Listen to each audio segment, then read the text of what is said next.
nós vamos falar sobre autoridade apostólica. Você tem dúvidas sobre o assunto? Você não entende o que é uma cobertura espiritual? Então fique ligado no programa de hoje que nós vamos esclarecer todas as tuas dúvidas. Vamos começar lendo Romanos capítulo 13, quando o apóstolo Paulo fala sobre autoridade. Todo homem esteja sujeito às autoridades superiores, porque não há autoridade que não proceda de Deus. E as autoridades que existem foram por ele instituídas, de modo que aquele que se opõe à autoridade resiste à ordenação de Deus, e os que resistem trarão sobre si mesmos condenação. Então toda autoridade é instituída por Deus. Toda mesmo, Bispo G, até as do mundo? Toda, porque não é uma questão de Deus colocar, mas à medida que a pessoa é instituída, ela recebe essa autoridade, ela tem essa submissão a Deus, quer dizer, vai dar conta da autoridade que recebeu. Então, Deus não fere esse princípio, que é o princípio onde Satanás errou, onde ele falhou. Então, toda autoridade está embaixo da cobertura de Deus também. É muito importante a igreja ter autoridades espirituais, porque a igreja precisa de uma direção. A obra precisa que alguém guie, que alguém seja esse canal de Deus para orientar os demais que ainda estão tendo experiências, que estão ainda sendo preparados por Deus, para que tenha ordem. Sem dúvida. Para que cada um faça muito bem a tua parte. Nós temos uma geração, principalmente essa da minha idade para baixo, né, da Y para Z, enfim, as que estão chegando, com muita dificuldade de se relacionar com a autoridade. Nós vemos até um exemplo simples, Bispo G. Trabalho, empresa. O cara não consegue ficar muito tempo numa mesma empresa, porque é só o chefe dar uma pressionada, já estou saindo, pedindo demissão, inconsequente. Passa fome, está nem aí, mas é inconsequente, mas não consegue lidar com pressão, não consegue lidar com autoridade, não está aberto a ser tratado, a ser corrigido. Não é? Então fica aí, você vê, jovem que você pega carteira de trabalho, o cara já passou por 10 empresas em menos de 2 anos. Espera, alguma coisa está errada, não é possível. O cara fica pingando, porque não consegue ser confrontado, não consegue receber uma correção, uma exortação, acha que tudo é pessoal. Pode ser que aconteça coisa de ordem pessoal. Sem dúvida. Pode acontecer, mas acho que até isso, para quem tem uma mentalidade, vamos dizer assim, coerente, ainda que haja algo pessoal, tem que vencer. É mais uma situação a ser vencida também. Eu não acho que a pessoa tem que ficar escrava de uma empresa a vida toda. Eu acho que tem pessoas que vão trabalhar o tempo todo numa empresa normal, e tem pessoas também que vão ficar ali um tempo, mas vão dar um salto para um novo negócio, uma outra empresa, mas com um quilômetro já rodado, já está preparado, já aprendeu a se relacionar com a autoridade, mas não um cara que está 2 meses num lugar, 3 meses no outro, 2 meses... Então, quer dizer, é um costume dessa geração em ter dificuldade de se relacionar com a autoridade, porque já começa dentro de casa. Hoje há um problema que a gente percebe através tantos dos meios de comunicações, as pessoas forjam personalidade. E ao forjar personalidade, elas não assumem uma personalidade própria. E o que acontece? Quando você vai para um ramo de atividade que você vai ser confrontado nisso, então ele acha que é a mesma coisa você está num computador, numa rede social, que você, vamos dizer, simula algo e a pessoa tem que aceitar. E não é assim. No trabalho, nos relacionamentos pessoais, não adianta. Ali não é um computador que tem que se adaptar àquilo que você dá ordem, é você se adaptar àquilo que é necessário para gerar. Muitos empresários estão apavorados por quê? Porque, por exemplo, você é um empresário e você quer contratar vendedores. Um vendedor conceituado de mercado, ele quer um salário enorme, um salário alto, e depois ele vai ganhando por comissão e tudo mais. Mas um cara desse vai demorar uns 6 meses a 1 ano para começar a bater o investimento que foi colocado pela empresa na vida dele. E é um risco de não dar certo. Do cara não se adaptar ao produto que vai ser vendido. Mas também pega alguns jovens, aí vão investir num jovem. E o jovem, ele não consegue se acostumar naquele ambiente de trabalho, a pressão, a importância de meta, de prazo. Por quê? É a rede social, é o celular, então ele está ali no computador trabalhando, daqui a pouco fica lá no WhatsApp, mensagem, ou seja, tantas são as distrações contemporâneas que o cara não consegue se desenvolver. É a geração do imediatismo. Então as coisas acontecem de forma muito imediata, mudanças, tudo. E nem sempre o imediatismo é bom, Porque a gente tem que aprender e a gente percebe que as principais nações, elas planejam o futuro, não só a pequenos prazos, a médios e longos prazos. Sim. E o homem, ele tem que ter também esse tipo de capacidade. E aí é que entra, muitas vezes, essa, vamos dizer, a falta de perspectiva, de ter uma visão de futuro, faz com que o imediatismo faça a pessoa sair daquilo que possa ser algo melhor para seu futuro, as suas garantias. Então, Bispo G, nós vamos entrar nesse assunto, a autoridade. A rebeldia, ela nasce historicamente com o próprio Satanás. Então, a gente fala tanto de as pessoas são rebeldes hoje, as pessoas, eu quero ser independente, mas não estão de rebeldia, né? Esse cenário de rebeldia, de falta de entendimento, de submissão, de estar debaixo de uma cobertura, ela vai nascer antes da criação do universo, na eternidade. Com quem? Com Satanás. Então, depois a pessoa pode ler Ezequiel 28, Isaías 14, enfim, que narra, Apocalipse 12, que narra exatamente o momento que Satanás se encheu, né, de arrogância, de soberba, quis ser como Deus, usurpou o trono, enfim, se rebelou, né? E essa rebeldia ele vai manipular também muitos anjos. A Bíblia coloca como 1/3, é um número aí hipotético, dizendo que não foi a maioria, foi a minoria, mas que foi muita gente. É isso mesmo. Né? Ele conduziu muita gente às trevas, muitos anjos caídos. Muito bem. Agora, o resultado para ele foi a morte eterna, a condição de viver no pecado eternamente, não alcançar o perdão. Ele é lançado ao primeiro céu, onde está o universo físico, e nós sabemos que virá o juízo final, já estudamos tudo isso. Satanás já sabe o fim dele. Ele odeia o homem e ele quer conduzir o homem ao mesmo fim. Então, da mesma forma como nós vemos em Satanás o resultado da rebeldia, a Bíblia também trata da rebeldia como resultado na vida do homem. Então, você lê Deuteronômio 28, por exemplo, fala de bênção, mas também fala de maldição. Daquele que se rebela contra os mandamentos, daquele que se levanta contra Deus, daquele que não consegue respeitar uma autoridade espiritual. Então, uma carga de maldições. E assim, esterilidade. A pessoa não consegue prosperar, pestes e coisas de todos os gêneros. Por quê? O grande segredo para o homem prosperar e ter sucesso é andar em aliança.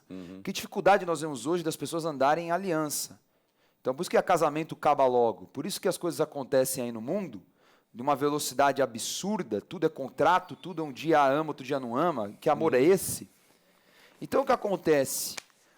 Estar debaixo de uma missão, obedecer uma autoridade apostólica, é exatamente estabelecer uma aliança com ele. Uma aliança do quê? De cobertura. Então, só por um exemplo, há um levantamento que mais de 90% das pessoas que não conseguem respeitar uma autoridade espiritual é porque elas têm traumas com autoridades domésticas, com pai, com mãe, com pessoas dentro de casa, traumas de todas as espécies. Então, ela acaba levando essa carga para a vida e aí precisa de uma transformação do Espírito Santo. Por isso que Paulo fala em Romanos 12, que a renovação do entendimento é exatamente o caminho da transformação. O Espírito Santo precisa te transformar nisso. Você é uma pessoa rebelde, você não consegue se sujeitar a um conselho, a uma direção.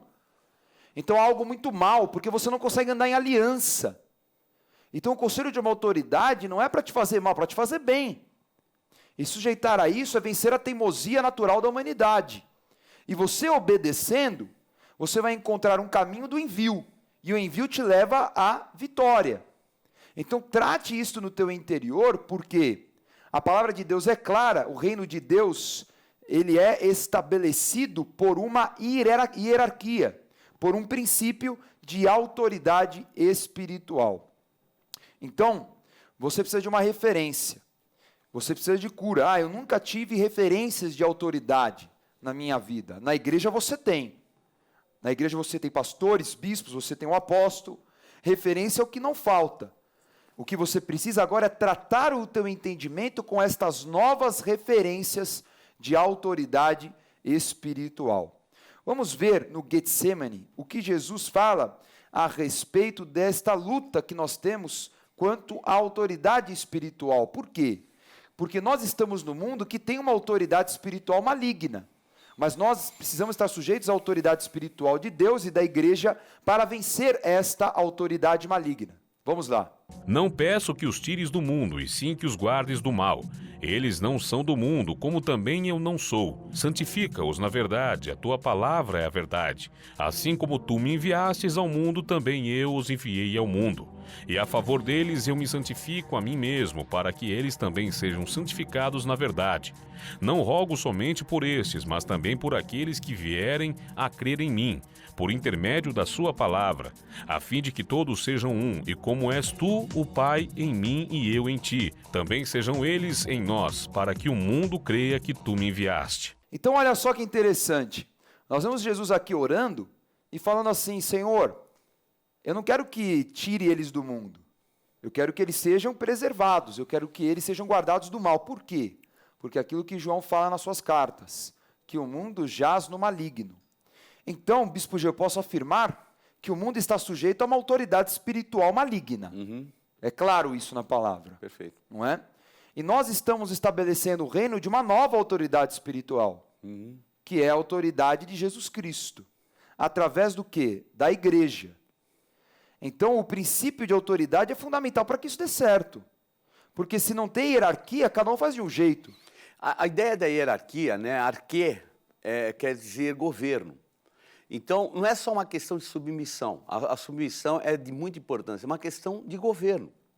Então, o homem ele foi chamado para exercer um domínio. E para ele poder exercer esse domínio, ele recebeu de alguém esse domínio, que foi Deus. Então, esse termo, né, por isso que as pessoas veem, né, o termo anarquia. Anarquia é falta de governo. E anarquia é onde se instaura todo tipo de malignidade. Então, o governo é isso, é uma submissão, outro vez se submete ao outro, o outro, obviamente baseado em questões de autoridade e até de um contexto espiritual. E é para isso que o quê? O governo assume, tem equilíbrio, cada um faz a sua parte, e há o quê? A vitória, crescimento, a prosperidade, assim por diante. Veja agora a quem Cristo deu autoridade sobre principados e potestades. A nossa luta não é contra o sangue e a carne, sim contra os principados e potestades, contra os dominadores deste mundo tenebroso, contra as forças espirituais do mal nas regiões celestes, segundo a eficácia da força do seu poder, o qual exerceu ele em Cristo, ressuscitando-o dentre os mortos e fazendo-o sentar à sua direita nos lugares celestiais, acima de todo principado e potestade, e poder e domínio e de todo nome que se possa referir, não só no presente século, mas também no vindouro. E pôs todas as coisas debaixo dos pés, e para ser o cabeça sobre todas as coisas, o deu à igreja, a qual é o seu corpo, a plenitude daquele que a tudo enche em todas as coisas. Então, quem tem autoridade é a igreja. A igreja é o corpo de Cristo, Cristo é o cabeça deste corpo. Então, Cristo está dirigindo o corpo para que a obra dele continue a ser realizada na terra. A obra que Cristo começou, quem continua? Igreja. Jesus venceu Satanás no deserto, Jesus venceu a morte, Jesus venceu os espíritos demoníacos, de enfermidades. Jesus venceu tudo, colocou tudo debaixo dos pés e deu essa autoridade a quem está continuando a obra dele, que é a igreja. E a nossa luta, ela é espiritual. Então, nós vamos ensinar agora um valor muito importante dentro da igreja, que é a cobertura espiritual. Bispo G, o que é cobertura espiritual? A palavra cobertura, ela vem de você estar embaixo de uma missão, a submissão. Então, essa cobertura, você se submete à autoridade que lhe é colocada sobre. Ao mesmo tempo, aquilo que são os atributos, a autoridade, a delegação dessa autoridade está sobre a tua vida. Esse poder é autoridade.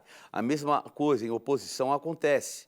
Você sai debaixo dessa cobertura, você perdeu a autoridade que você estava. O que ocorre? A pessoa fica exposta às autoridades desse mundo, um termo inclusive chamado cosmocrator, que é os tronos, as entidades que regem esse mundo maligno, né? Então, o príncipe desse mundo, infelizmente, está aí para roubar, matar e destruir. Sem cobertura, não estando embaixo de submissão, a pessoa é alvo direto dessa malignidade.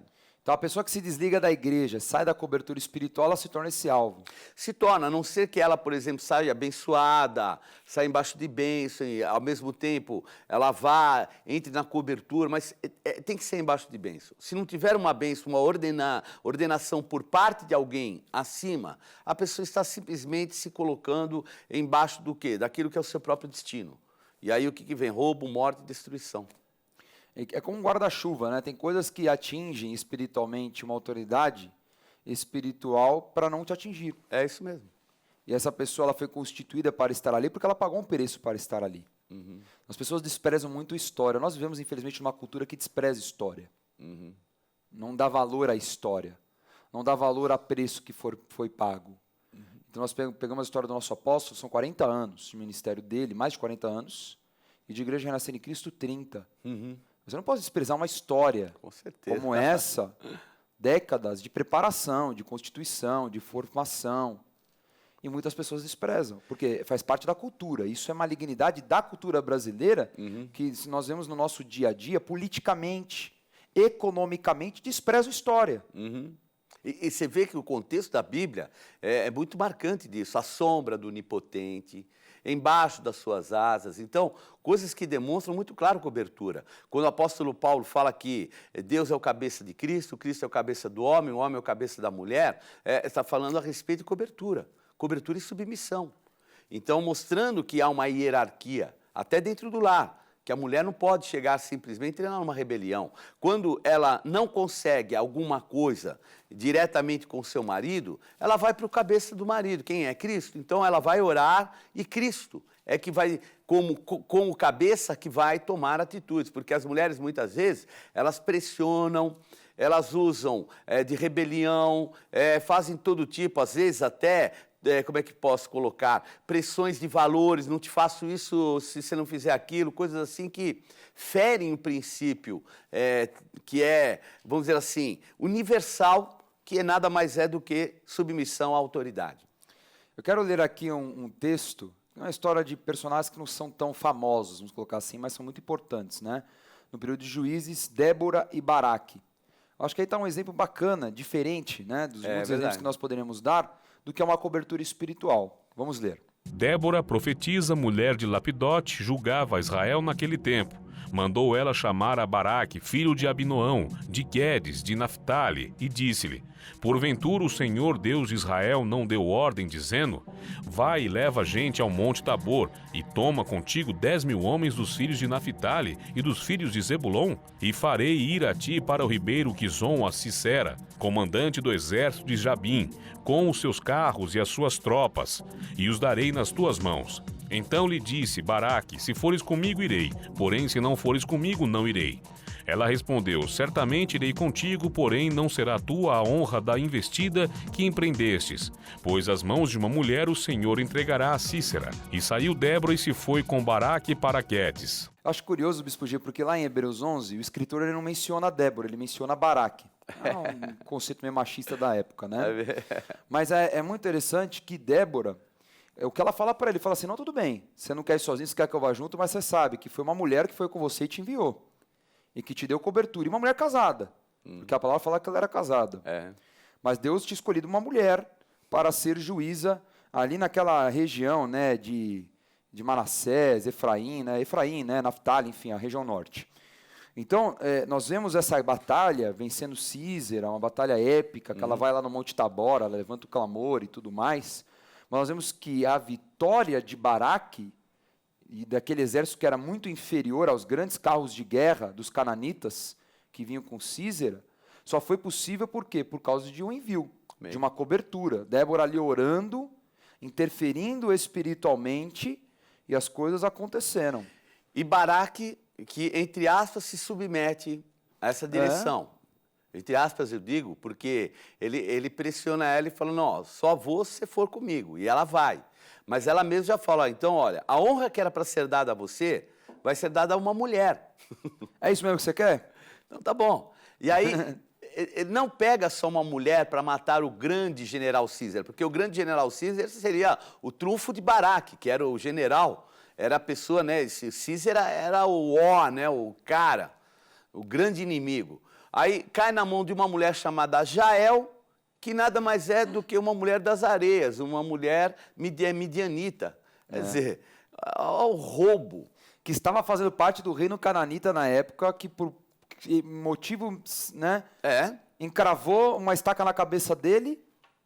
E ela foi que levou a honra, o mérito. Agora, se nós olharmos nisso, ele foi submisso, perfeito. Ela foi junto. Anuiu a condição que ele colocou porque ela tinha consciência do que ela era como juíza e aquilo que ela estava recebendo de Deus. Mas vejam, ele desconfiou da unção dela, porque ela era uma mulher. Então, às vezes nós vemos em lares isso acontecer, porque há o contexto da igreja. Então, por exemplo, existem pastores, vou dar um exemplo, presbíteros, que a mulher é pastora. E, obviamente, tem que ter um jogo de cintura para lidar com isso, porque ela é pastora na igreja. Ela é pastora, ele é presbítero, mas ela vai ter que saber lidar com isso, porque num contexto também espiritual, que é o casamento é espiritual, ele é o cabeça.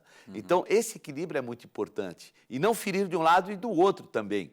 Então, ele não ferir um princípio que ela, de repente, ela institui alguma coisa na igreja e ele, como marido, fala, não faz o que minha mulher falou, não. Não é a minha mulher, é a pastora que falou e deve ser feito com ela. Se tiver que lidar até desse contexto espiritual, lida em outro ambiente, não um ambiente da igreja. Não se expõe, né? Encontrar o caminho de concordância no casamento, para qualquer sentido, é essencial. Né? Nós vamos ver um outro exemplo, Bispo G. Agora vamos falar de armas espirituais, porque nós temos autoridade no mundo espiritual através de armas. E tem um exemplo que é incrível, né? Que Jesus liberta um endemoniado que os discípulos não conseguiram. Né? Vamos ler. E um dentre a multidão respondeu, Mestre, trouxe-te o meu filho, possesso de um espírito mudo, e este, onde quer que o apanha, lança-o por terra, e ele espuma, rilha os dentes e vai definhando. Roguei a teus discípulos que o expelissem, e eles não puderam. E imediatamente o pai do menino exclamou, com lágrimas, eu creio, ajuda-me na minha falta de fé. Vendo Jesus que a multidão concorria, repreendeu o espírito imundo, dizendo-lhe, espírito mudo e surdo, eu te ordeno, saia deste jovem e nunca mais tornes a ele. E ele, clamando e agitando-o, muito saiu, deixando-o como se estivesse morto, a ponto de muitos dizerem, morreu. Mas Jesus, tomando-o pela mão, o ergueu e ele se levantou. Quando entrou em casa, os seus discípulos lhe perguntaram em particular, por que não podemos nós expulsá-lo? Respondeu-lhe Jesus, estas castas não podem sair senão por meio de oração e jejum.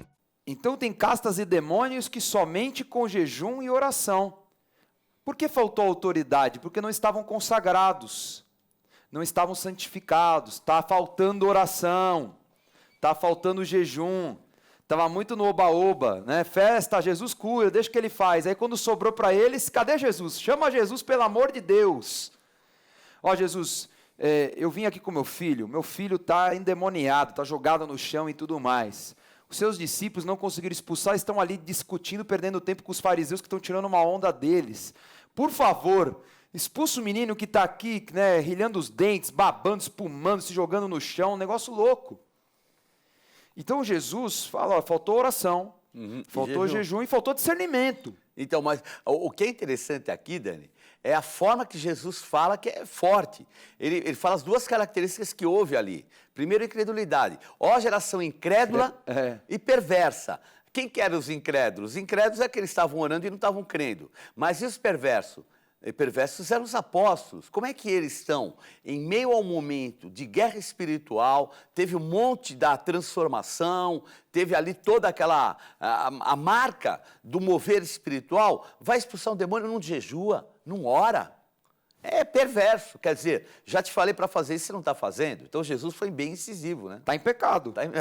Em submisso. Em submisso. Meu Deus do céu. E Jesus, você vê o discernimento, quando ele vai expulsar o demônio, ele fala, demônio surdo e mudo.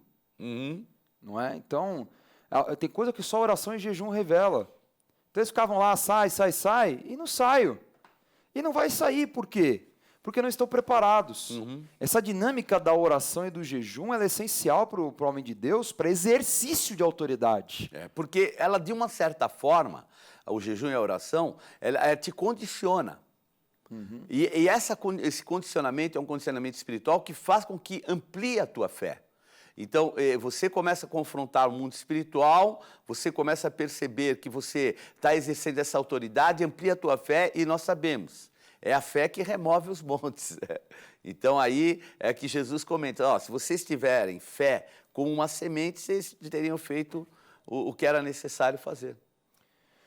Muito bem, então ore, jejue como Daniel que venceu principados através do jejum e da consagração, mas também praticou atos proféticos.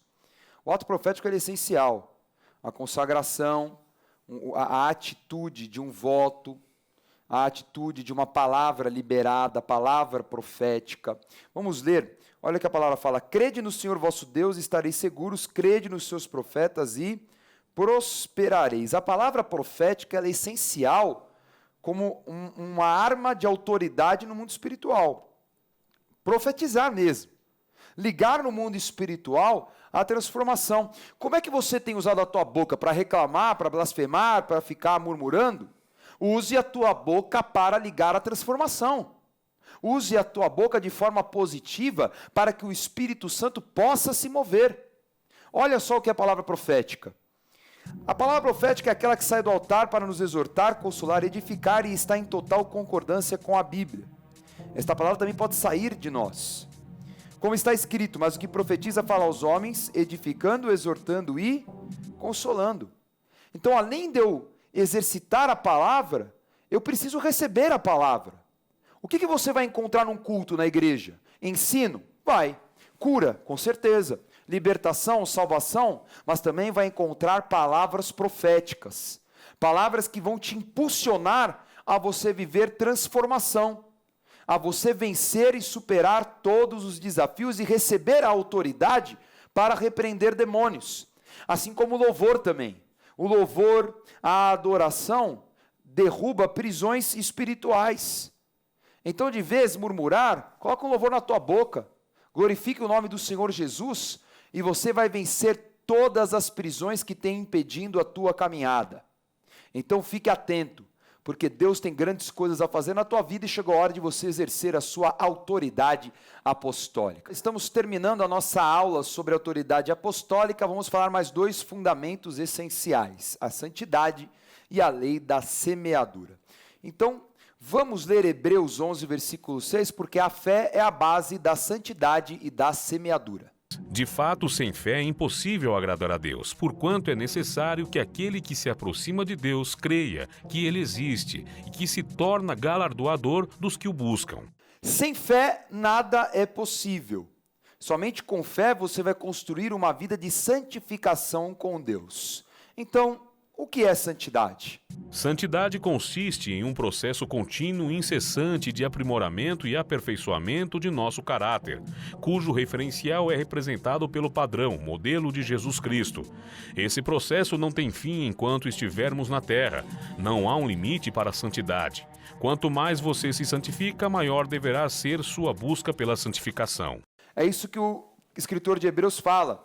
Seguir a paz com todos e a santificação, sem a qual ninguém verá o Senhor. Então, santidade é um modo de vida. Santidade não é só não pecar. Não pecar faz parte da santificação. Mas santidade é busca, é se separar. A palavra santo é separado. É você todo o tempo estar se relacionando com Deus e se distanciando do mundo. É você falar não para Satanás.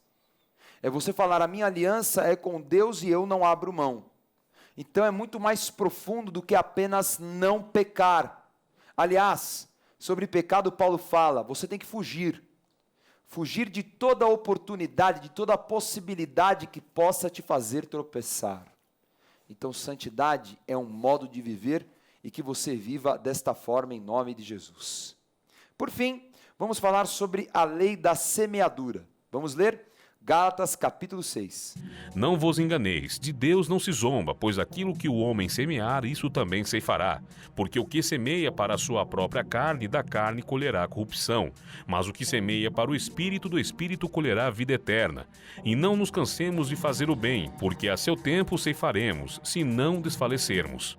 É muito fácil, né, Bispo G? É só pensar, você colhe aquilo que você planta, né? Então, no popular nós já falamos isso. Então, se você planta o bem, você vai colher o bem. Uhum. Nós vemos aí as bem-aventuranças, é um exemplo muito prático dessa lei. Uhum. Então ele fala, quem é misericordioso alcança misericórdia. Quem é manso vai herdar a terra. E assim vai. Então, eu choro, você vai ser consolado. Bem. Então nós vamos semeando o bem para colher o bem. E no devido tempo, se nós não desistirmos, nós vamos ter esta colheita. Então faz parte da vida do cristão ter uma plantação certa. Plantar adequadamente. O que você tem plantado? O que você tem plantado é o que você vai colher. E eu espero que você tenha plantado boas sementes para o Senhor, para que a tua próxima colheita seja uma colheita de bênçãos. Confira agora a revisão. Na aula de hoje, vimos que a obra de Deus necessita de autoridades escolhidas e preparadas por Deus para dirigir sua obra. Nos revestimos de autoridade do Espírito Santo através da oração, jejum, louvor, fé e santidade. Santidade consiste em um processo contínuo e incessante de aprimoramento e aperfeiçoamento de nosso caráter, cujo referencial é representado pelo padrão Jesus Cristo. Por fim, aprendemos que tudo é regido pela lei da semeadura. O que o homem planta, ele colhe. Tome nota da agenda do programa Escola de Profetas. Não perca a oportunidade de se aperfeiçoar mais no conhecimento da Palavra de Deus e desenvolver seu ministério. Participe dos cursos do Centro de Estudos Apostólico. Para mais informações, acesse ceaapostólico.com.br ou entre em contato pelo telefone 11 3203 0641.